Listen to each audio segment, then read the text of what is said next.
it does little to diminish the brilliant yellow of those mocking flowers against their grave judgment. The flowers nod their heads to mumblings on the wind, shaking dew from their petals. They dampen the smell of freshly turned earth and stand cheerful, faces to the sky, waiting for salvation. Ever saddened, people leave, hoping to beat the rain. This next one is a revision of the first poem.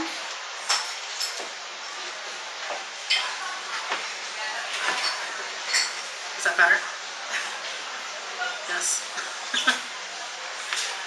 So this next one's a revision of the first poem, and then it took on a life of its own and did something different. It's called Cemetery Caretaking. Flowers peel back the gloom, whisper his name. He passes by, chest caved, collar upturned, to the leaden sky, a gaunt silhouette against brilliant yellow.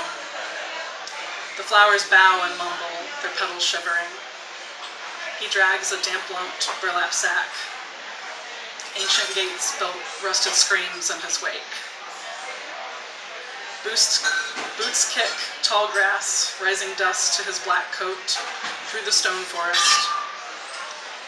Air sticky sweet iron, decayed ripe smells linger in crevices. His warm red hand drifts to his spade, leaving a rancid taste on the mind.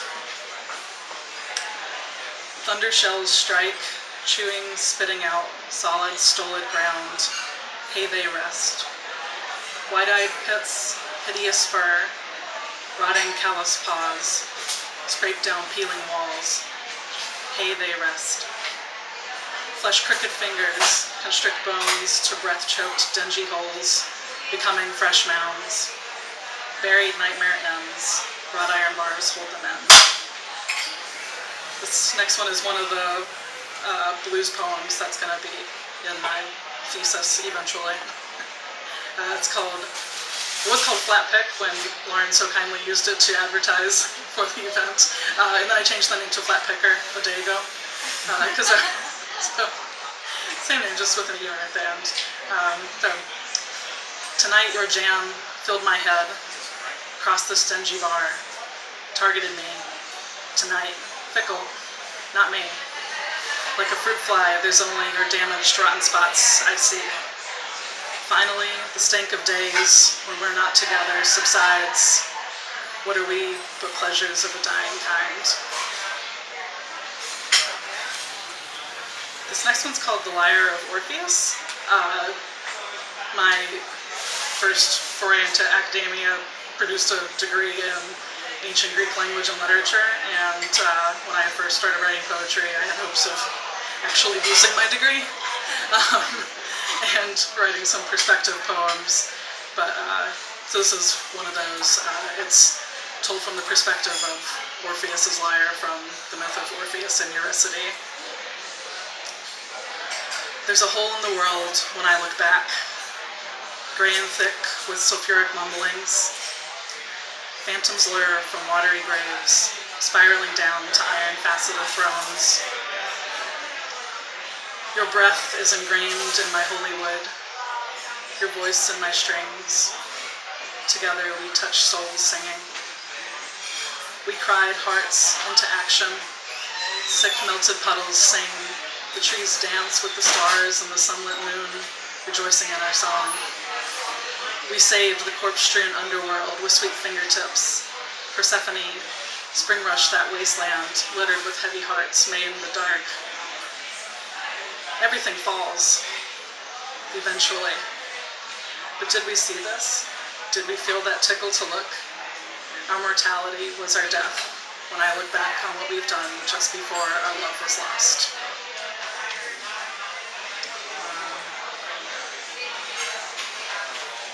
These last three poems are also blues poems from the thesis.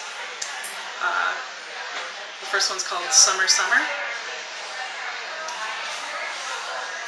The sun feels like your hand in my hip. Why would I care if it gets hotter?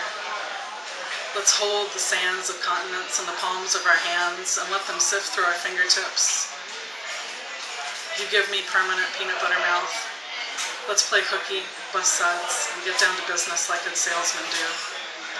I could start you cold turkey. Let's buy some sweet heartache by the ounce and make our beliefs unwarranted. Elon only gathers dust. This one's called Luster. Like to shine, or one who lusts, which is what I was going for.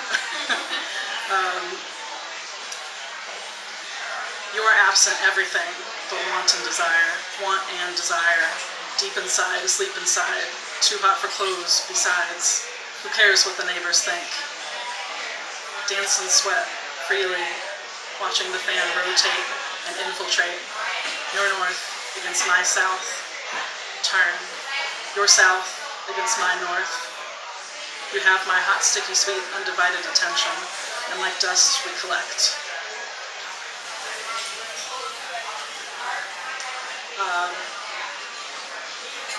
My last one's called Old North. It's about North Carolina. I had been reading a lot of Kevin Young when I wrote this poem, and I was very homesick for North Carolina, and this is was the start of when I started writing blues poetry, and it sparked the idea for my thesis, and I wanted to sort of give back to North Carolina because I never really appreciated the state until I left it. And also, Cheerwine is a really delicious soda we have in North Carolina for anyone. Okay. I want to be pickled, fried, and Carolina styled. I want to drink Cheerwine until my blood bubbles sweet. I want to nod my head and wave at everyone I don't know. I want to go where they say Appalachian correctly, see the sun rise over ocean, Piedmont, and mountains. I want to eat barbecue, red slaw, and boiled peanuts, drench everything in Texas Pete and bless someone's heart. I want to get up early on a cool August morning, mow mile on first, and sit on foggy red banks. That mountain breaks down into my Venus flytrap heart.